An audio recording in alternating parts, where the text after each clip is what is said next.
स्वागत है आपका बी न्यूज नेशन में। मैं हूं आबिद हुसैन शेख। मुस्लिम रिप्रेजेंटेशन और विधान परिषद की मांग पर लीडर्स का बड़ा बयान। बीजापुर पॉलिटिक्स हुई गर्म। मुस्लिम रिप्रेजेंटेशन और विधान परिषद एमएलसी की मांग पर लीडर्स का बड़ा बयान। आज बीजापुर में कांग्रेस के स्पोक पर्सन और कांग्रेस के वरिष्ठ नेता एस.एम. पाटिल गनियार ने मुस्लिम समुदाय के मुद्दों, रिप्रेजेंटेशन, लीडरशिप और डेवलपमेंट को लेकर कांग्रेस पार्टी और स्टेट लीडरशिप पर सवाल उठाए हैं। उनका कहना है कि पिछले कई सालों से मुस्लिम नेतृत्व व लीडरशिप को पूरी तरह से मौका नहीं मिल रहा है राज्य में, जिससे समुदाय की आवाज़ मजबूत तरीके से असेंबली और लेजिस्लेटिव लेवल पर नहीं पहुंच पा रही है। उन्होंने विधान परिषद एमएलसी सीट के लिए अपने दावेदारी भी जताई है इस प्रेस कॉन्फ्रेंस में और कहा कि अगर उन्हें मौका दिया गया तो वो पार्टी के पॉलिसीज और माइनॉरिटी इश्यूज को मजबूत तरीके से उठाएंगे। साथ ही उन्होंने पार्टी के अंदर इंटरनल कोऑर्डिनेशन और अलाइनमेंट पॉलिटिक्स पर भी सवाल खड़े किए। एस.एम. पाटिल गनिहार ने यह भी कहा कि उनका समर्थन कांग्रेस के साथ हमेशा है और रहेगा, लेकिन समुदाय के हित और पॉलिटिकल रिप्रेजेंटेशन को नज़रअंदाज भी नहीं किया जा सकता। पॉलिटिकल सर्कल्स में उनके बयान के बाद अब ये चर्चा तेज हो गई है कि कांग्रेस में सबसे ज़्यादा हकदार अपनी मांग रहे हैं। हिस्सेदारी क्या पार्टी दे पाएगी?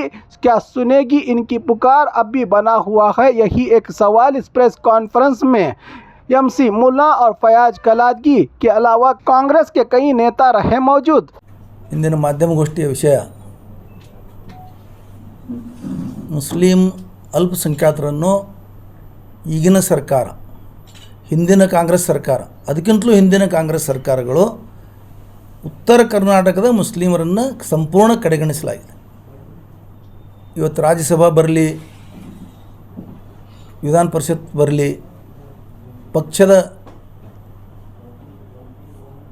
ಯಾವುದೇ ಉನ್ನತ ಹುದ್ದೆಗಳು ಬರಲಿ, KPCC ಅಧ್ಯಕ್ಷ ಆಗಲಿ, ಜಿಲ್ಲಾ ಅಧ್ಯಕ್ಷರುಗಳಾಗಲಿ, ಇವೆಲ್ಲ ಸಂಪೂರ್ಣವಾಗಿ ಕಡೆಗಣಿಸಿದ್ದಾರೆ. ಬೆಂಗಳೂರು ಮತ್ತು ಬೆಂಗಳೂರು ಸುತ್ತಮುತ್ತಲಿನ ಭಾಳ ಜಗ್ಗಾಡಿ ಹೋದರೆ ಮೈಸೂರುವರೆಗೆ, ಕೋಲಾರವರೆಗೆ, ದಾವಣಗೆರೆವರೆಗೆ ಬರ್ತದೆ ಮುಸ್ಲಿಮರ ಪ್ರಾತಿನಿಧ್ಯ. ಅದು ದಾಟಿ ಬರೋದೇ ಇಲ್ಲಿ ಈ ಕಡೆ. ಮತ್ತು ಮುಸ್ಲಿಮರು ಕಾಂಗ್ರೆಸ್ ಮತದಾರ ಅಥವಾ ಕಾಂಗ್ರೆಸ್ ಬೆಂಬಲಿಗರು ಇಷ್ಟೇ ಏರಿಯಾದಲ್ಲಿದ್ದಾರೋ ಏನು ಉತ್ತರ ಕರ್ನಾಟಕದಲ್ಲಿದ್ದಾರೋ? ಉತ್ತರ ಕರ್ನಾಟಕಕ್ಕೂ ಕನ್ಸಿಡರ್ ಮಾಡಬೇಕಲ್ಲ.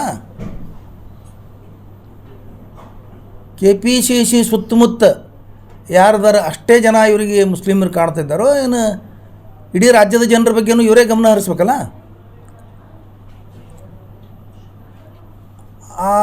ಅದು ವಿಚಾರ ಮಾಡಲ್ಲ ಅವರು. 2 ವರ್ಷಗಳ ಹಿಂದೆ 7 ವಿಧಾನ ಪರಿಷತ್ ಸ್ಥಾನ ಖಾಲಿಯಾಗಿದ್ದು, ಅವಾಗೂ ಇಲ್ಲಿ ಬರಲೇ ಇಲ್ಲ, ಅದಕ್ಕಿಂತ ಹಿಂದೂ ಬರಲಿಲ್ಲ.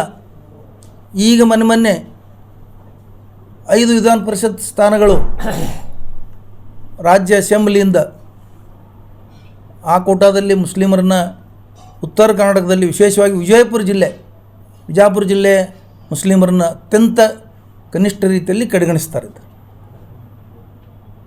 ಇವತ್ತಿನವರೆಗೆ ಬಿಜಾಪುರ ಜಿಲ್ಲೆ KPCC ಲಿಸ್ಟ್ನಲ್ಲಿ ಐತೋ ಇಲ್ಲ ಅಂತ ನಮಗೆ ಸಂಶಯ ಬರ್ತಾಯಿದೆ. ಅದು ಮುಸ್ಲಿಮರ ಬಗ್ಗೆ. ಉಳಿದವ್ರ ಬಗ್ಗೆ ಗಮನ ಹರಿಸ್ತಾ ಇದ್ದಾರೆ. ಉಳಿದವ್ರ ಬಗ್ಗೆ ಏನು ಮಾಡಬೇಕೆಲ್ಲ ಮಾಡ್ತಾ ಇದ್ದಾರೆ ಅವರಿಗೆ. ಇದನ್ನು ನಮ್ಮ ಒಂದು ಸಮಸ್ಯೆಯನ್ನು, ನಮ್ಮ ನೋವನ್ನು ಬೆಂಗಳೂರಿನ KPCC ಕಚೇರಿಗೆ ಮತ್ತು ಸರ್ಕಾರ ಅವರಿಗೆ ಒಯ್ದು ಮುಟ್ಟಿಸುವ ಕೆಲಸ ಇಲ್ಲಿಯ ಶಾಸಕರುಗಳದ್ದು ಆಗಬೇಕು.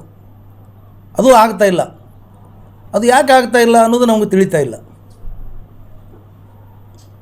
ನಮಗೆ ಈ ಶಾಸಕರುಗಳಿಗೆ ಬೆಂಬಲಿಸೋದು, ಅವ್ರಿಗೆ ಮತದಾನ ಮಾಡಿಸೋದು, ಅವರು ಆರಿಸಿ ಬಂದ ಕೂಡಲೇ ಕುಣಿದು ಕುಪ್ಪಳಿಸೋದು, ಅವರು ಮಂತ್ರಿ ಆದ ಕೂಡಲೇ ಕುಣಿದು ಕುಪ್ಪಳಿಸೋದು, ಇಲ್ಲಿಗೆ ಸೀಮಿತ ಮಾಡಿಬಿಟ್ಟಿದ್ದಾರೆ ನಮಗೆ.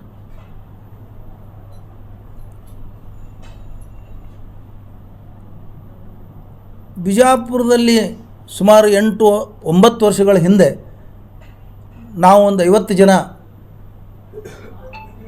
ಮುಸ್ಲಿಮರ ಸಮಸ್ಯೆಗಳು ತಗೊಂಡು ಜಿಲ್ಲಾ ಕಾಂಗ್ರೆಸ್ ಅಧ್ಯಕ್ಷ ಸ್ಥಾನ ಖಾಲಿ ಇದೆ, ಅದನ್ನು ಕೊಡ್ರಿ ಅಂಥೇಳಿ ಎಲ್ಲ ಜಿಲ್ಲೆಯ ನಾಯಕರ ಮನೆಗೆ ಅಂಗಲಾಚಿ ಬೇಡಿದೀವಿ ನಾವು ಹೋಗಿ, ಅಂಗಲಾಚಿ. ಅದ್ರ ಬಗ್ಗೆ ಒಬ್ಬರು ಗಮನನೇ ಹರಿಸಲಿಲ್ಲ.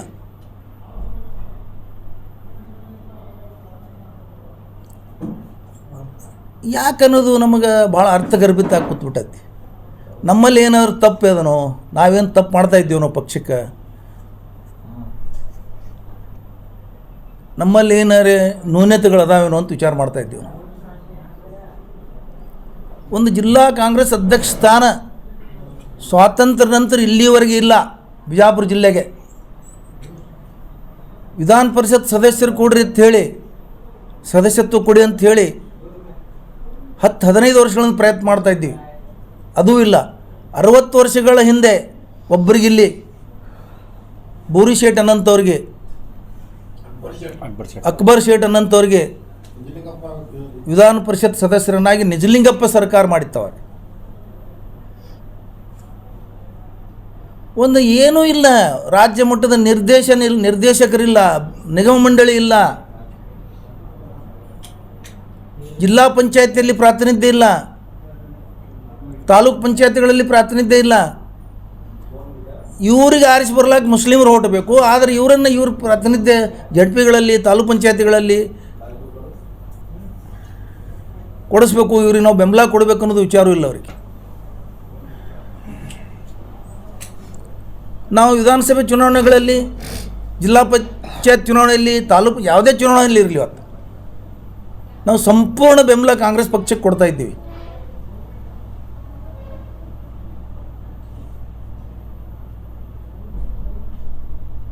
ನಮ್ಮ ಸಮಾಜದ ಜನ ಚಪ್ಪಲಿ ಹರ್ಕೊಂಡು ರಾತ್ರಿಗಳು ಓಡಾಡಿ ಮತದಾನ ಮಾಡಿಸ್ತಾರೆ. ಇದು ಮಾಡಿ ನಾವು BJP ಕೆಂಗಣ್ಣಿ ಗುರಿಯಾಗಿವಿ. BJPಯವ್ರ ಬಗ್ಗೆ ನಮ್ಮದೇನು ವೈರತ್ವಿಲ್ಲ. ಅವ್ರು ಯಾಕೆ ನಾವು ಕೆಂಗಣ್ಣಿ ಗುರಿ ಆಗಿವಿ ಅಂದ್ರೆ, ನಾವು ಅತಿ ಕಾಂಗ್ರೆಸ್ಗೆ ಓಡಾಡಿ ಜಿಲ್ಲೆಯಲ್ಲಿ ನಾವು ಗುರಿಯಾಗಿವಿ. ಇದನ್ನು ಯಾರು ನಮ್ಮ ಬಗ್ಗೆ ಯಾರು ಕಾಳಜಿ ಮಾಡೋರು? ಯಾರು? ಕಾಂಗ್ರೆಸ್ದವರೇ ಮಾಡ್ಬೇಕಲ್ಲ.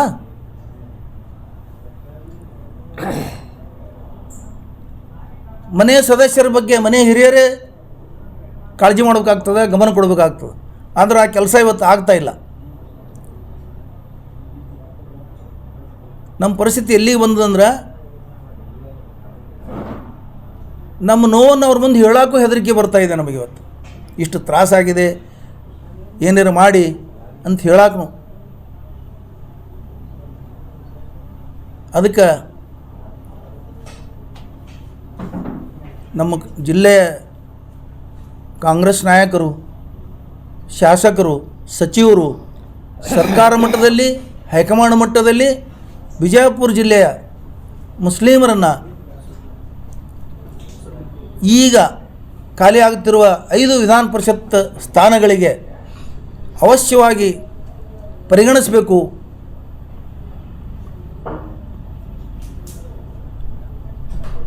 ಸುಮಾರು 25 ವರ್ಷಗಳಿಂದ ಒಂದು MP ಇಲ್ಲ, ರಾಜ್ಯಸಭಾ ಇಲ್ಲ. ಇಲ್ಲಿ ಟಿಕೆಟ್ ಕೊಡ್ದಂತ ಹೋಗ್ಬಿಡ್ತು. ಒಂದು ಕಂಪಲ್ಸರಿ ಟಿಕೆಟ್ ಕೊಡ್ತಿದ್ರು ಲೋಕಸಭೆಗೆ, ಅದು ತೆಗೆದೇ ಬಿಟ್ರಿ. ಈಗ ಇಲ್ಲೇ ಇಲ್ಲ. ಒಂದು ಮೊನ್ನೆ ಕೊಟ್ಟರು, ಅದನ್ನು ಸೋರಿಸೋರು ಎಲ್ಲರೂ ಸೇರಿ. ಟಿಕೆಟು ಯಾರಿಗೆ ಕೊಟ್ಟವ್ರಿಗೆ ಕೊಡೋದು, ಬೆಂಗಳೂರು ಸುತ್ತಮುತ್ತಿದ್ದವ್ರಿಗೆ, ಬೆಂಗಳೂರಿನವ್ರಿಗೆ ವಿಧಾನ ಪರಿಷತ್ ಸ್ಥಾನ ಅಲ್ಲಿ, ರಾಜ್ಯಸಭಾ ಅಲ್ಲಿ ಅವರಿಗೆ ಕೊಡೋದು, ಅವ್ರ ಮನೆತನಗಳಿಗೆ ಕೊಡೋದು. ಮತ್ತು ಇಡೀ ರಾಜ್ಯದ ಮುಸ್ಲಿಮರ ಬಗ್ಗೆ ನಿಮಗೆ ಕಳ್ಕಳಿಲ್ವಾ? ಅದು ವಿಶೇಷವಾಗಿ ಉತ್ತರ ಕರ್ನಾಟಕದ ಮುಸ್ಲಿಮರ ಬಗ್ಗೆ ಕಳ್ಕಳಿಲ್ವಾ? ಇಡೀ ಉತ್ತರ ಕರ್ನಾಟಕ 15-20 ವರ್ಷಗಳಿಂದ ಒಂದು MLC ಸ್ಥಾನ ಕೊಟ್ಟಿಲ್ಲ. ಒಂದು 20 ವರ್ಷದಿಂದ ಬೀದರ್ಗೊಂದು ಕೊಟ್ಟಿದ್ದರು, 60 ವರ್ಷದಿಂದ ಬಿಜಾಪುರಕ್ಕೊಂದು ಕೊಟ್ಟಿದ್ದಾರೆ. ನಾಮಕೆ ವಾಸ್ತೆ ಸಚಿವರನ್ನು ಮಾಡೋದು, ನಾಮಕೆ ವಾಸ್ತೆ ಒಂದು ಯಾವ ಸಣ್ಣ ಪುಟ್ಟ ನಾಮಿನೇಷನ್ ಮಾಡೋದು ಅಷ್ಟೇ. ಅದಕ್ಕೆ ಈ ಸಂದರ್ಭದಲ್ಲಿ ನಾ ಹೇಳೋದೇನೆಂದ್ರೆ, ಈ ಸಲ ವಿಧಾನ ಪರಿಷತ್ತಿನ ಏನು ನಾಮನಿರ್ದೇಶನ ಸ್ಥಾನಗಳಿದಾವೆ 5, ಅದರಲ್ಲಿ ಅವಶ್ಯವಾಗಿ ಬಿಜಾಪುರ ಜಿಲ್ಲೆಯನ್ನು ಪರಿಗಣಿಸಲಿಕ್ಕೆ ಬೇಕು. ನಾವು ಬರೀ ನಿಮ್ಮ ಮತ ಹಾಕಿಸೋದು ಮತ್ತು ಮತ ಹಾಕೋರತ್ತು ಅಷ್ಟೇ ತಿಳ್ಕೊಬೇಡಿ, ಅದಕ್ಕೆ ಸೀಮಿತ ಮಾಡಬೇಡಿ. ಯಾವುದೂ ಅತಿ ಆದರೆ ಅಮೃತ ವಿಷಯ ಆಗ್ತದೆ, ಯಾವುದೂ ಅತಿ ಆಗಬಾರ್ದು. ನಿಮ್ಮ ನಡೆ ಏನಿದಿಲ್ಲ ಅದು ಅತಿ ಆಗಬಾರ್ದು. ಮತ್ತು ನಿಮಗೆ ಗುರ್ತಿದೆ ಮುಸ್ಲಿಮರಿಗೆ ಕಾಂಗ್ರೆಸ್ ಅನಿವಾರ್ಯ ಅಂತ. ನೀವು ಯಾಕೆ ನಿರ್ಲಕ್ಷ್ಯ ಮಾಡ್ತಾ ಇದ್ದೀರಿ ಅನ್ನೋದಕ್ಕೆ ಅದು ಒಂದು ಕಾರಣ ಇದೆ. ಮುಸ್ಲಿಮರಿಗೆ ಕಾಂಗ್ರೆಸ್ ಅನಿವಾರ್ಯ ಅಂತ ಗೊತ್ತಿದೆ ನಿಮಗೆ. ಗೊತ್ತಿದ್ದು ನಮ್ಮ ಮೇಲೆ ಇಷ್ಟು ನೀವು ನಿರ್ಲಕ್ಷ್ಯ ಮಾಡಿದ್ರೆ ನಿಮಗೂ ಪಾಪ ಪ್ರಜ್ಞೆ, ಆತ್ಮಸಾಕ್ಷಿ ಅನ್ನೋದೊಂದು ಬೇಕಲ್ಲ. ನಾವು ಇವ್ರ ಕಡೆಯಿಂದ ದುಡಿಸ್ಕೋತೀವಿ, ಇವರು ನಮಗೆ ಸಹಾಯ ಮಾಡ್ತಾಯಿದ್ದಾರೆ, ನಾವು ಅವರಿಗೆ ಪ್ರತ್ಯುತ್ತರವಾಗಿ ಏನೂ ಮಾಡ್ತಾಯಿಲ್ಲ ಅನ್ನೋದೊಂದು ನಿಮಗೂ ಆತ್ಮಸಾಕ್ಷಿ ಅನ್ನೋದೊಂದು ಬೇಕಲ್ಲ, ಪಾಪ ಪ್ರಜ್ಞೆನೂ ಬೇಕಲ್ಲ. ಅದು ಏನು ಕಾಡ್ತಾ ಇಲ್ವ ನಿಮಗೆ? ಶಿವಾನಂದ ಪಾಟೀಲರು 5 ವರ್ಷ ಹಿಂದೆ ದರ್ಬಾರ್ ಗ್ರೌಂಡದಲ್ಲಿ ಮುಖ್ಯಮಂತ್ರಿಗಳು ಬಂದಂಥ ಒಂದು ಸಭೆಯಲ್ಲಿ ಈ ಸಲ ಮುಸ್ಲಿಮರನ್ನು MLC ಮಾಡೇಬೇಕು ಅಂತೇಳಿ ಹೇಳಿದ್ರು. ಮುಖ್ಯಮಂತ್ರಿಗಳು ಗಮನ ಕೊಡಲಿಲ್ಲ, ಸರ್ಕಾರನೂ ಗಮನ ಕೊಡಲಿಲ್ಲ, ಯಾರೂ ಗಮನ ಕೊಡಲಿಲ್ಲ. ವಿಶೇಷವಾಗಿ ಬಿಜಾಪುರ ಜಿಲ್ಲೆಯಲ್ಲಿ, ಬಿಜಾಪುರ ನಗರದಲ್ಲಂತೂ ಭಾಳ ಕೆಟ್ಟ ಪರಿಸ್ಥಿತಿ ಇದೆ ಮುಸ್ಲಿಮರದು. ಮುಸ್ಲಿಮರ ಕಷ್ಟ, ನೋವು, ಗೋಳು ಯಾರೂ ಕೇಳೋರಿಲ್ಲಿ. BJP ಅವರು ಸಿಕ್ಕಾಪಟ್ಟೆ ಅವಹೇಳನಕಾರಿಯಾಗಿ ಮಾತಾಡ್ತಾರೆ, ಮಾನಹಾನಿಕರ ಮಾತಾಡ್ತಾರೆ. ಅಭಿವೃದ್ಧಿ ಅಂತೂ ಇಲ್ಲೇ ಇಲ್ಲ ಮುಸ್ಲಿಮರ ಏರಿಯಾದಲ್ಲಿ. ಈ ಸಂದರ್ಭದಲ್ಲಿ ನಾನು ಹೇಳೋದೇನೆಂದ್ರೆ, ಈಗಿನ ನಮ್ಮ ಘನ ಮುಖ್ಯಮಂತ್ರಿಗಳು DK ಶಿವಕುಮಾರ್ ಅವರು ಬಿಜಾಪುರ ನಗರ ಮತ್ತು ಜಿಲ್ಲೆಯ ಮುಸ್ಲಿಮರ ಬಗ್ಗೆ ಗಮನಹರಿಸಿ ಇಲ್ಲೇನು ಸಮಸ್ಯೆ ಆಗ್ತಾಯಿದೆ, ಕೋಮು ಭಾವನೆಗಳ ಬಗ್ಗೆ ಆಗ್ತಾಯಿದೆ, ಅಭಿವೃದ್ಧಿ ಬಗ್ಗೆ ಆಗ್ತಾಯಿದೆ, ಈ ಕಡೆ ಗಮನಹರಿಸಿ ಜಿಲ್ಲೆಯ ಮುಸ್ಲಿಮರ ಹಿತ ಕಾಪಾಡಬೇಕು ಅಂತೇಳಿ ಸಂದರ್ಭದಲ್ಲಿ ನಾನು ಹೇಳ್ತಾಯಿದ್ದೆ.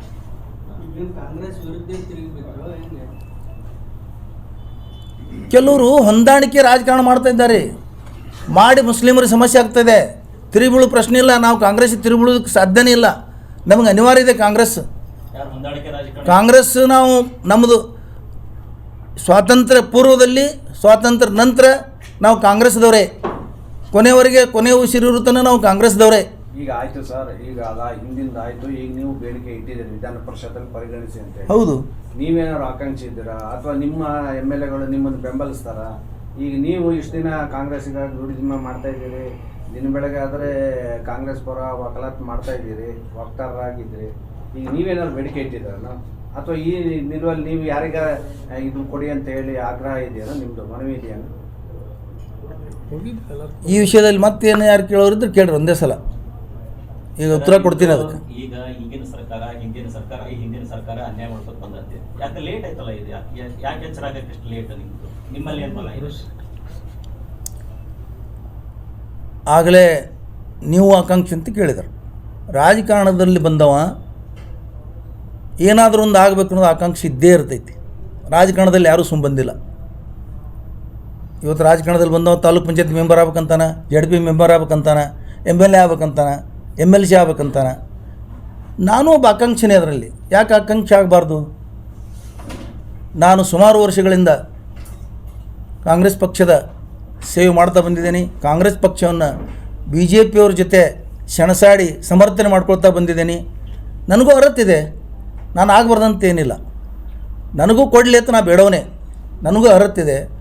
ಏನಾಗಿದೆ ಅಂದ್ರೆ, ಮುಸ್ಲಿಮರನ್ನು ವಿಧಾನಮಂಡಲದಲ್ಲಿ ಬೆಂಗಳೂರು ಮಟ್ಟದಲ್ಲಿ ಸಮರ್ಥನೆ ಮಾಡ್ಕೊಳ್ಳೋಂಥವ್ರು ಭಾಳ ಕಡಿಮೆ ಇದ್ದಾರೆ. ಯಾರೂ ಇಲ್ಲಂದ್ರೂ ಪರವಾಗಿಲ್ಲ. BJP ಅವ್ರು ಯಾವಾಗ ಮುಸ್ಲಿಮರ ಮೇಲೆ ಹೇಳ್ತಾರೆ, ಅವಾಗ ಹೇಳಕ್ಕೆ ತಯಾರಿಲ್ಲ. ಅದಕ್ಕೆ ಉತ್ತರ ಕೊಡ್ಬೇಕಲ್ಲ. ಅಂಥವ್ರು ಅಂತೂ ಕೆಲವ್ರಿಗೆ ಬೆಳೆಸ್ಬೇಕು ಕಾಂಗ್ರೆಸ್, ನಮ್ಮಂಥವ್ರಿಗೆ ಕಾಂಗ್ರೆಸ್ ಬೆಳೆಸ್ಬೇಕಲ್ಲಿ. ಇಲ್ಲಿ ಉಸ್ತುವಾರಿ ಸಚಿವರು ಎಷ್ಟೋ ಸಲ ಮುಗಿಸ್ತೇನೆ ನಂದು ಉತ್ತರ ಮುಗಿಸ್ತೇನೆ. ನಾನು ಸಮರ್ಥವಾಗಿ ಎದುರಿಸ್ತಾ ಇದ್ದೀನಿ ಪಕ್ಷದ ಒಂದು ಸಮರ್ಥನೆಗಳನ್ನು. ಅದಕ್ಕೆ ನಾನು ಈ ಸಂದರ್ಭದಲ್ಲಿ ಹೇಳೋದೇನೆಂದ್ರೆ, ನನ್ನನ್ನು ವಿಧಾನ ಪರಿಷತ್ ಸದಸ್ಯನಾಗಿ ಮಾಡಿದ್ರೆ ನಾನು ವಿಧಾನಮಂಡಲದಲ್ಲಿ, ಬೆಂಗಳೂರು ಮಟ್ಟದಲ್ಲಿ, ರಾಜ್ಯ ಮಟ್ಟದಲ್ಲಿ ಕಾಂಗ್ರೆಸ್ ಪಕ್ಷದ ಘನತೆ ಗೌರವವನ್ನು ಕಾಪಾಡಲಿಕ್ಕೆ BJPಯವರ ಟೀಕೆ ಟಿಪ್ಪಣಿಗಳಿಗೆ ಸಮರ್ಥವಾಗಿ ನಾನು ಉತ್ತರ ಕೊಡಲಿಕ್ಕೆ ನಾನು ಸಮರ್ಥಿದ್ದೇನೆ. ಅದಕ್ಕೆ ಈ ಸಂದರ್ಭದಲ್ಲಿ ನನಗೂ ಪರಿಗಣಿಸಬೇಕು, ನನ್ನ ಹೆಸರನ್ನು ಅವ್ರು ಪರಿಗಣಿಸ್ಬೇಕಂತೇಳಿ ನಾನು ಆಗ್ರಹ ಮಾಡ್ತೀನಿ. ನಿಮ್ಮ ಸಚಿವರು ಶಾಸಕರು ಏನಾದ್ರು ಇದು ಮಾಡಿದಾರ, ಭರವಸೆ ಕೊಟ್ಟಾರ, ಮೀಟ್ ಮಾಡಿ? ನಾವು ಸಚಿವರಿಗೆ ಶಾಸಕರಿಗೆ ಭೇಟಿಯಾಗೀವಿ, ಅವರು ಭರವಸೆ ಕೊಟ್ಟಿದ್ದಾರೆ ಪ್ರಯತ್ನ ಮಾಡ್ತೀವಿ ಸಲ ಅಂತ. ಯಾವ ಸಚಿವರು, ಯಾರು? ನಮ್ಮ ಜಿಲ್ಲೆ ಸಚಿವರು, ನಮ್ಮ ಜಿಲ್ಲೆಯ ಶಾಸಕರು. ಯಾವ ರೀತಿ ಭರವಸೆ ಕೊಟ್ಟಿದ್ದಾರೆ? ಆಯ್ತಪ್ಪ ಪರಿಗಣಿಸ್ತೀವಿ, ಏನಾರ ಮಾಡ್ತೀವಿ ಅಂತ ಹೇಳಿದ್ದಾರೆ. ಇದು ಮೊದಲು 70 ವರ್ಷದಿಂದ ಹೇಳ್ಕೊತ ಬಂದಾರ ನೀವು ರಾಜಕಾರಣದಾಗ ಇದ್ದಾಗ್ಲಿಂದ ಹಿಡಿದು. ಅಲ್ಲ ಈಗ ಎಷ್ಟು ಹೇಳ್ಯಾರ ಅಷ್ಟೇ ನಾವು ಹೇಳ್ಬೇಕಲ್ಲ. ಈಗ ಎಷ್ಟು ಹೇಳ್ಯಾರಲ್ರಿ? ಈಗ ಈಗ ಎಷ್ಟು ಹೇಳ್ಯಾರ ಅಷ್ಟೇ ನಾ ಹೇಳ್ಬೇಕಲ್ಲ. ಇಲ್ರಿ, ನೀವು 50 ವರ್ಷ ಆಯ್ತು ರಾಜಕಾರಣ ಮಾಡ್ಕೋತ ಸಿದ್ದರಾಮಯ್ಯ ಅವರ ಆಪ್ತರಾಗಿದ್ದೀರಿ, ಎಲ್ಲ ಗೊತ್ತು ನಿಮಗೆ. ಇಷ್ಟಾದ್ರೂ ಕೂಡ ನಿಮ್ಮನ್ನ ಯಾಕೆ ಮಾಡ್ಲಿಲ್ಲ ಅನ್ನೋದು ಬಹಳ ಮುಖ್ಯ ಆಗುತ್ತೆ. ಈ ನಿಟ್ಟಿನಲ್ಲಿ ಯಾರ ಕೈವಾಡ ಇದೆ, ಅದು ಯಾಕೆ ಆಗ್ತಾ ಇಲ್ಲ ಅನ್ನೋದು ಸ್ಪಷ್ಟೀಕರಣ ಕೊಟ್ಬಿಡಿ, ಮುಗಿದೋಗುತ್ತೆ. ಅಲ್ಲ ಈಗ ಕೈವಾಡ ಇದ್ದಿದ್ದು ನನಗೆ ಗುರುತಾದ್ರೆ ನಾನೇ ಪರಿಹರಿಸ್ತಿದ್ದೆ. ಅದಕ್ಕೆ ಕೈವಾಡ ಇದ್ದಿದ್ದು ನನಗೆ ಹೆಂಗೆ ಗುರುತಾಗ್ತದೆ? ಅದು ಕೈವಾಡ ಇದ್ದಿದ್ದು ರಾಜಕಾರಣದಲ್ಲಿ ಇಲ್ಲ, ಗೊತ್ತಾಗೋದಿಲ್ಲ. ಅದು ಕೈವಾಡ ಅಂತಾರೆ ಅದಕ್ಕೆ, ನೇರವಾಗಿಲ್ಲ, ಅಂದ್ರೆ ಇಂಟರ್ನಲ್ ಕೈವಾಡ ಥರ, ಅದು ಗೊತ್ತಾಗೋದಿಲ್ಲ ಯಾರಿಗೆ. ಒಟ್ಟಿಗೆ ಸರ್, ಬೇಡಿಕೆ ನಾನು ಉತ್ತರ ಕೊಡಲಿಲ್ಲ. ನೀವು ಈಗಿನ ಸರ್ಕಾರ, ಹಿಂದಿನ ಸರ್ಕಾರ, ಹಿಂದಿನ ಸರ್ಕಾರ ಅಂದ್ರೆ ಈಗ ಎಚ್ಚರ ಆಗೈತಿ. ನೀವು ಏನು ಇಷ್ಟು ದಿನ ಎಲ್ಲಿದ್ರಿ ಅಂತ ನಾನು ಎಚ್ಚರ ಏನಾಗಿಲ್ಲ. ಈಗ ನಾವು ಎಚ್ಚರ ಇದ್ದೀವಿ, ನಮಗೆ ಮಲಗಿಸ್ಕೊತ ಬಂದಾರ. ನಾವು ಎಚ್ಚರ ಇದ್ದೀವಿ, ನಮಗೆ ಮಲಗಿಸ್ಕೊತ ಬಂದಾರ. ಇನ್ನು ಮೇಲೆ ಮಲಗಿಸ್ಬೇಡ್ರಿ, ಇನ್ನು ನಾವು ಮಲ್ಕೊಳ್ಳಲ್ಲ ಅಂತ ಹೇಳ್ತಾ ಇದ್ದೀವಿ. ಒಂದು ವೇಳೆ ಕೊಡದೇ ಇದ್ರೆ ಕೊಡದೇ ಇದ್ದರೆ ಏನೂ ಮಾಡೋಕ್ಕಾಗಲ್ಲ. ನಾವು ಅಲ್ಲ, ಒಂದ್ ವೇಳೆ ಕೊಡದೇ ನಾವೇನೂ ಮಾಡೋಂಗಿಲ್ಲ. ಪಕ್ಷಕ್ಕೆ ನಾವು ಬೆಂಬಲ ಬೇಕು. ನಾವು ನಮ್ಮ ಹುದ್ದೆಗಳ ಸಲುವಾಗಿ ಬಡದಾಡ್ತಾ ಇಲ್ಲ, ಪ್ರಯತ್ನ ಮಾಡ್ತಾ ಇಲ್ಲ. ನಾನು ಹಿಂದೂ ಹೇಳೀನಿ, ಈಗಲೂ ಹೇಳ್ತೀನಿ, ರಾಜ್ಯ ಸರ್ಕಾರ ಕೇಂದ್ರದಲ್ಲಿ ರಾಜ್ಯದಲ್ಲಿ ಕಾಂಗ್ರೆಸ್ ಉಳಿಬೇಕು, ಸಂವಿಧಾನ ಉಳಿಬೇಕು, ಸಂವಿಧಾನಬದ್ಧ ಆಡಳಿತ ನೀಡಬೇಕು, ಹಿಂದುಳಿದ ದಲಿತ ಅಲ್ಪಸಂಖ್ಯಾತರ ಕಲ್ಯಾಣ ಕಾರ್ಯಗಳಾಗಬೇಕು, ಅವರು ಸ್ವಾಭಿಮಾನದಿಂದ ಬದುಕು ಸಲುವಾಗಿ ನಾವು ಕಾಂಗ್ರೆಸ್ ಉಳಿಬೇಕಂತ ತಿಳ್ಕೊಂಡು ನಾವು ಕಾಂಗ್ರೆಸ್ಗೆ ಹೆಲ್ಪ್ ಮಾಡ್ತಾ ಇದ್ದೀವಿ. ಅದೇ ನಿಮ್ಮ ಅನಿವಾರ್ಯತೆನೇ ಅವರು ಕರೆಕ್ಟ್ ಆಗಿ ಏನಾರೇ ನಮಗೊಂದು ಹುದ್ದೆ ಕೊಡಲಿಲ್ಲ ಅಂದ್ಕೊಳ್ಳಿ ನಾವು ಕಾಂಗ್ರೆಸ್ಸಿಗೆ ಟೀಕೆ ಮಾಡೋದಾಗಲಿ ವಿರುದ್ಧ ಮಾಡೋದಾಗಲಿ ಮಾಡಲ್ಲ. ಈಗ ಸರ್, ಈಗ ನನಗೆ ಮತ್ತೆ ಕೇಳ್ತೀರಿ, ಈಗ ನೀವು ಪ್ರಾತಿನಿಧ್ಯ ಸಿಕ್ಕಿಲ್ಲ ಅಂತಲ್ಲ, ಇದಕ್ಕೆ ಜಿಲ್ಲೆಯ ಶಾಸಕರು ಸಚಿವರನ್ನು ಭೇಟಿ ಮಾಡಿದ್ದೀರಿ, ಓಕೆ. ಈಗ KPCC ಅಥವಾ ಮುಖ್ಯಮಂತ್ರಿನ ಭೇಟಿ ಮಾಡೋಕ್ಕೆ ನಿಮ್ಮ ಏನಾದ್ರು ಚಿಂತನೆ ಇದೆಯಾ? ಸಮಾಜದಿಂದ ಏನಾದ್ರು ಹೋಗ್ತೀರಾ ಮುಖಂಡರುಗಳು? ಪ್ರಯತ್ನ ಮಾಡ್ತೀವಿ. ಏನು ಮಾಡ್ತೀರಿ ಹೇಳಿ ಅದನ್ನ?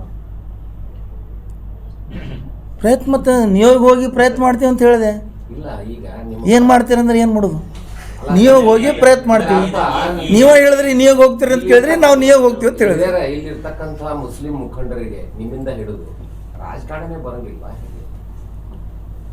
ಏನು ನಿಮ್ಮ ಅಭಿಪ್ರಾಯ? ನಾವು ಹೇಳಕ್ ಬರಲ್ಲ. ಪ್ರಶ್ನೆ ಅದೇ ಅಭಿಪ್ರಾಯ. ಈ ಭಾಗದ ಶಾಸಕರು KPCC ಇದಕ್ಕೆಲ್ಲ ನಿಮ್ಮ ಅಹವಾಲು ಮುಟ್ಟಿಸ್ತಾನೆ ಇಲ್ಲ ಅಂತ ನಮ್ಮದು. KPCCಗೆ ಅಹವಾಲು ಮುಟ್ಟಿಸಲ್ಲ, AICCಗೂ ಮುಟ್ಟಿಸಲ್ಲ ಅವರು. ನಮ್ಮದು ಸರಿಯಾಗಿ ಕೇಳೋದೇ ಇಲ್ಲ, ಮುಟ್ಟಿಸೋದೆಲ್ಲ ಈಗ ಬಂತು. ನಾವು ನೋಡ್ರಿ ಭಾರತ ದೇಶದಲ್ಲಿ ಮುಸ್ಲಿಮರ ಪರಿಸ್ಥಿತಿ ಚಪ್ಪಲ್ ಹರ್ಕೊಳ್ಳೋದು, ಕಾಂಗ್ರೆಸ್ ಬೆಂಬಲಿಸೋದು ಇಟ್ಟು ಐತಿ. ಅದು ಹಣೆ ಬರಾನೇ ಅದು. ಅದೇನು ದಾವಣಗೆರೆ ಒಳಗೆ ಇದೇ ತರದೊಂದು ವಾತಾವರಣ ಸೃಷ್ಟಿ ಆಯಿತು. ಅಲ್ಲೊಬ್ಬರು ಅಭ್ಯರ್ಥಿಗಳು ನಿಂತ್ಕೊಂಡ್ರು.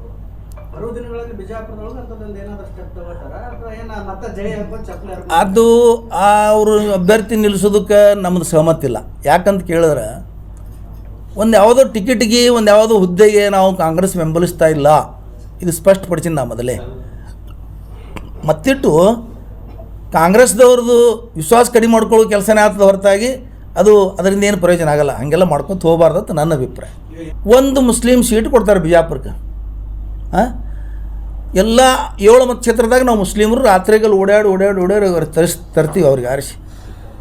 ಉಳಿದ 7 ಮತಕ್ಷೇತ್ರದ ಮುಸ್ಲಿಮೇತರ ಮತಗಳಲ್ಲಿ ಬರಬೇಕಲ್ಲ, ಒಂದು ಸ್ವಲ್ಪ ಸಾವಿರಾರು ಬರಬೇಕಲ್ಲ 7 ಮತಕ್ಷೇತ್ರದವ್ರದ್ದು. ಬರಬೇಕಲ್ಲ, ಅದಕ್ಕೆ ಕ್ಯಾಂಡಿಡೇಟ್ ಸೋಲ್ತಾ ಇದೆ ನಮ್ಮದು. ನಮ್ಮ ಕ್ಯಾಂಡಿಡೇಟ್ ಯಾಕೆ ಸೋಲ್ತದೆ?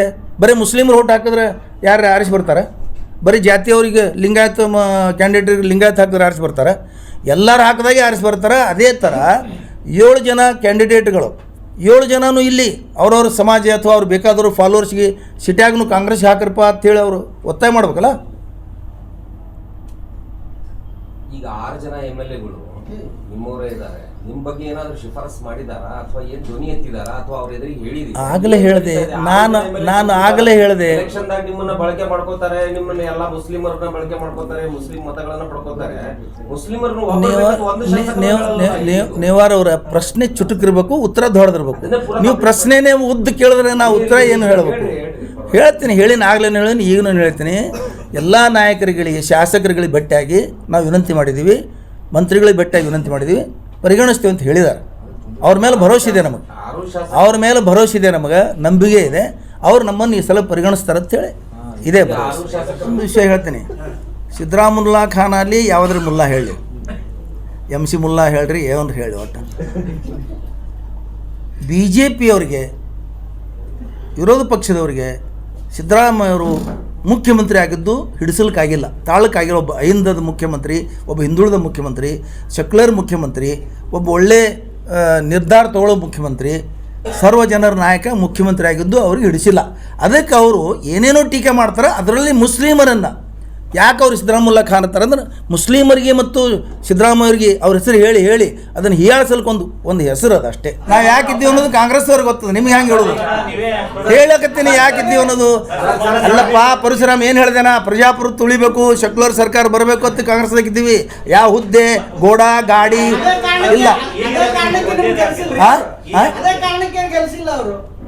ಆಯ್ತು, ಅವ್ರ ಮರ್ಜಿ ಅದು, ನಾವೇನು ಹೇಳೋದು.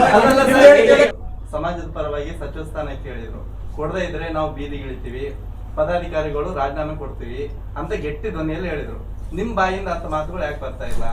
ಯಾಕೆ ಬರ್ತಾ ಇಲ್ಲ ಅಂದ್ರೆ, ಒಬ್ಬ ಜಿಲ್ಲಾಧ್ಯಕ್ಷರು ಹೇಳಿದ್ಮೇಲೆ ಇಲ್ಲ ಬರೋಬ್ಬರಿ ಕೇಳಿದ್ರಿ, ಹೇಳ್ತೀನಿ. ಅದಕ್ಕೆ ನಮಗೆ ಕಾಂಗ್ರೆಸ್ ನಾವು ಬಿಡಲ್ಲ, ನಮಗೆ ಕಾಂಗ್ರೆಸ್ ಅನಿವಾರ್ಯ. ಅವ್ರ ಜಿಲ್ಲಾಧ್ಯಕ್ಷರಿಗೆ ಕಾಂಗ್ರೆಸ್ ಅನಿವಾರ್ಯ ಇಲ್ಲ, ಅವ್ರಿಗೆ ಹುದ್ದೆಗಳು, ಅವ್ರ ಸಮಾಜದ ಹಿತ ಅವ್ರಿಗೆ ಅನಿವಾರ್ಯ.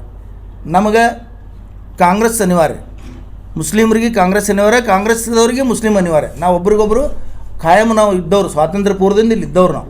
ಅವರು ಹುದ್ದೆ ಬೆನ್ನತ್ತಿ ಹೋಗಿದ್ದಾರೆ ನಮ್ಮ ಜಿಲ್ಲಾಧ್ಯಕ್ಷರು, ನಾವು ಪಕ್ಷದ ಬೆನ್ನತ್ತಿ ಹೋಗೋರು. ಈಗಾಗಲೇ ಪತ್ರಿಕಾಗೋಷ್ಠಿಯ ಬಗ್ಗೆ ನಮ್ಮ ಪಕ್ಷದ ವಕ್ತಾರರಾದ SM ಪಾಟೀಲ್ ಗಣ್ಯರ್ ಅವರು ತಮ್ಮ ಅನಿಸಿಕೆಗಳನ್ನು ವ್ಯಕ್ತಪಡಿಸಿದ್ದಾರೆ. ಈಗಾಗಲೇ ಏನದ ಕಾಂಗ್ರೆಸ್ ಪಕ್ಷದ ಬಗ್ಗೆ ಆಗಲಿ, ಕಾಂಗ್ರೆಸ್ ನಾಯಕರ ಬಗ್ಗೆ ಆಗಲಿ, ವಿಶೇಷವಾಗಿ ವಿಜಯಪುರ ಜಿಲ್ಲೆಯ ಅಲ್ಪಸಂಖ್ಯಾತರ ನಾಯಕರುಗಳಿಗೆ ಕಡೆಗಣಿಸುವಂಥದ್ದು ಸ್ವಲ್ಪ ಹೆಚ್ಚಾಗಿದೆ ಅಂತ ಅವರು ತಮ್ಮ ಅನಿಸಿಕೆ ವ್ಯಕ್ತಪಡಿಸಿ, ಅದ್ರ ಜೊತೆಗೆ ನಾವು ಇವತ್ತು ಏನು ಅವರು ನಮ್ಮ ಆರೋಪ ಏನದ, ರಾಜ್ಯದ ವರಿಷ್ಠರಲ್ಲಿ ಇಲ್ಲ. ನಮ್ಮ ಆರೋಪ ಏನೈತೆ ಅಂದರೆ, ನಮ್ಮ ಜಿಲ್ಲೆಯ ಶಾಸಕರು, ಮಂತ್ರಿಗಳು ಏನದ, ಅವರಿಗೆ ಇಚ್ಛಾಶಕ್ತಿ ಕೊರತೆ ಇದೆ. ಈ ಭಾಗದ ನಮ್ಮ ಜಿಲ್ಲೆಯ ಅಲ್ಪಸಂಖ್ಯಾತರ ನಾಯಕರುಗಳಿಗೆ, ಮುಖಂಡರುಗಳಿಗೆ ಒಂದು ರಾಜ್ಯ ಮಟ್ಟದಲ್ಲಿ ನಿಗಮ ಮಂಡಳಿಗಾಗಲಿ ಅಥವಾ MLCಗಾಗಲಿ ಇಂಥ ಒಂದು ಪ್ರಯತ್ನ ಮಾಡಿ, ಯಾಕಂದರೆ ವಿಜಯಪುರ ಜಿಲ್ಲೆ ಮತ್ತು ಬೇರೆ ಜಿಲ್ಲೆಯ ವ್ಯತ್ಯಾಸ ಮಾಡಿದಾಗ ನಾಯಕರಲ್ಲಿ ಕಾಂಗ್ರೆಸ್ ಮುಖಂಡರ ಏನು ಮಂತ್ರಿಗಳು, ಶಾಸಕರು ಬೇರೆ ಬೇರೆ ಜಿಲ್ಲೆಗಳಿಗೆ ಯಾವ ರೀತಿ ಇದ್ದಾರೆ, ಅಲ್ಲಿ ಪ್ರತಿಯೊಂದು ಜಿಲ್ಲೆಯಲ್ಲಿ ಇವತ್ತು ಕನಿಷ್ಠ ಒಬ್ಬರು ಇಬ್ಬರಿಗೆ ಅಲ್ಪಸಂಖ್ಯಾತರ ನಾಯಕರಿಗೆ ಅವರು ಒಂದು ಉನ್ನತ ಸ್ಥಾನ ಕೊಡುವಲ್ಲಿ ಪ್ರಯತ್ನ ಮಾಡಿ ಕೊಡಿಸಿದ್ದಾರೆ. ಎಲ್ಲ ರಾಜ್ಯದ ಎಲ್ಲ ಜಿಲ್ಲೆಗಳಲ್ಲಿ ನಾವು ಕಂಪೇರ್ ಮಾಡಿದಾಗ ನಾವು ಈಗಾಗಲೇ ಗುಲ್ಬರ್ಗ ನೋಡ್ಬೋದು, ಅಥವಾ ಇವತ್ತು ಧಾರವಾಡ ಮತ್ತು ಬೆಳಗಾವಿ, ಬೀದರ್, ರಾಯಚೂರಾಗಲಿ, ಯಾದಗಿರಿ, ಪ್ರತಿಯೊಂದು ಈಗ ಬೇರೆ ಬೇರೆ ರಾಜ್ಯ ಜಿಲ್ಲೆಗಳು, ಎಲ್ಲ ಕಡೆ ಏನದ ಆಯಾ ಜಿಲ್ಲೆಯ ಮಂತ್ರಿಗಳಾಗಲಿ, ಶಾಸಕರುಗಳಾಗಲಿ ಅವರ ಅಲ್ಪಸಂಖ್ಯಾತರ ಕಾರ್ಯಕರ್ತರಿಗೆ ಮತ್ತು ನಾಯಕರುಗಳಿಗೆ ಒಂದು ಸ್ಥಾನ ಕೊಡುವಲ್ಲಿ ಅವರು ಪ್ರಯತ್ನ ಮಾಡಿದ್ದಾರೆ. ಆದರೆ ಆ ಪ್ರಯತ್ನ, ಆ ಇಚ್ಛಾಶಕ್ತಿ ನಮ್ಮ ಜಿಲ್ಲೆಯ ನಾಯಕರುಗಳಿಗೆ ಯಾಕೆ ಇಲ್ಲ ಅಂತೇಳಿ ನಮ್ಮದೊಂದು ಪ್ರಶ್ನೆ. ಯಾಕಂದರೆ ಇಲ್ಲಿ ಯಾರು ಅಂಥವ್ರು ಅವರ ಕಣ್ಣಲ್ಲಿ ಒಂದು ಅಲ್ಪಸಂಖ್ಯಾತರ ನಾಯಕರಲ್ಲಿ ಅಲ್ಲಿ ಎಬಿಲಿಟಿ ಇರಲಾರ್ದಂಥವ್ರು ಯಾರು ಇಲ್ಲ ಅಂತೇಳಿ ನಾವು ಕೇಳ್ತಾ ಇದ್ದೀವಿ. ಇಲ್ಲಿ ಎಲ್ಲ ರೀತಿಯ ಸಮರ್ಥವಾದಂಥ ವ್ಯಕ್ತಿತ್ವಗಳವರು ಈ ನಮ್ಮ ಜಿಲ್ಲೆಯಲ್ಲಿ ಅಲ್ಪಸಂಖ್ಯಾತರ ನಾಯಕರಿದ್ದಾರೆ. ಅದಕ್ಕಾಗಿ ಅವರಿಗೆ ಪರಿಗಣಿಸುವಂಥ ಕೆಲಸ ನಮ್ಮ ಜಿಲ್ಲೆಯ ನಾಯಕರು ಮಾಡಬೇಕಾಗಿದೆ. ಅದಾಗಿ ಇವತ್ತು ಸಾಕಷ್ಟು ಉದಾಹರಣೆಗಳು ನಾವು ಇವತ್ತು ಒಂದು ನೋವು ಏನಿದೆ ಅಂದರೆ, ಒಂದು ಇಷ್ಟಿಲ್ಲ ಇದ್ರ ಸಹಿತ ಇಷ್ಟು ವರ್ಷದಿಂದ ಇಲ್ಲಿ ಅಲ್ಪಸಂಖ್ಯಾತ ನಾವು SM ಪಾಟೀಲ್ ಆಗಲಿ ವಿಜಯಪುರ ಜಿಲ್ಲೆಯ ಎಲ್ಲ ಮುಖಂಡರುಗಳು ಪ್ರತಿಯೊಂದು ವಿಧಾನಸಭಾ ಕ್ಷೇತ್ರಕ್ಕೆ ಹೋಗಿ ಇವತ್ತು ಪ್ರಚಾರ ಮಾಡಿದ್ದೇವೆ ನಾವು. ಪ್ರತಿಯೊಂದು ವಿಧಾನಸಭೆಗೆ ಹೋಗಿ ಚುನಾವಣೆಗಳಲ್ಲಿ ಅವರು MLAಗೆ ಆರಿಸಿರುವಂಥ ಕೆಲಸ ನಾವು ಹೋಗಿ ನಮ್ಮ ಎಷ್ಟೇ ಜನ ನಮ್ಮ ಅಲ್ಪಸಂಖ್ಯಾತರು ಕೆಲವೊಂದು ಮನಸ್ಸು ಒಂದೊಂದಾಗಲಿ ಕೆಲವೊಂದು ಕೆಲಸ ಮಾಡಲಿತ್ತೇಳಿ ಆಯಾ ಭಾಗದ ಶಾಸಕರ ಜೊತೆ ಕೆಲವೊಂದು ಏನಾದರೂ ಅಸಮಾಧಾನ ಇದ್ದರೂ ಸಹಿತ ಅವೆಲ್ಲ ಹೋಗಲಾಡಿಸಿ ನಾವು ಆಯಾ ಮತಕ್ಷೇತ್ರದಲ್ಲಿ ನಮ್ಮ ಕಾಂಗ್ರೆಸ್ ಪಕ್ಷದ ಶಾಸಕರಿಗೆ ಆರಿಸಿ ಕಟ್ಟುವಂಥ ಕೆಲಸ ನಾವು ಅವರಿಗೆ ಮನವೊಲಿಸಿ ಮಾಡ್ಕೊಂಡು ಬಂದಿದ್ದೇವೆ. ಆದರೂ ಕೂಡ ಎಲ್ಲ ಶಾಸಕರಿಗೂ ಕೂಡ ಇದು ಗುರುತಿದೆ.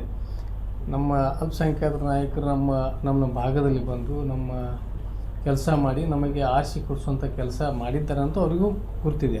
ಆದರೂ ಕೂಡ ಇವರು ಯಾಕೆ ನಿರ್ಲಕ್ಷ್ಯ ಮಾಡ್ತಾ ಇದ್ದಾರೆ ಅನ್ನೋದು ನಮ್ಮದೊಂದು ಆರೋಪ ಅವ್ರ ಮೇಲೆ.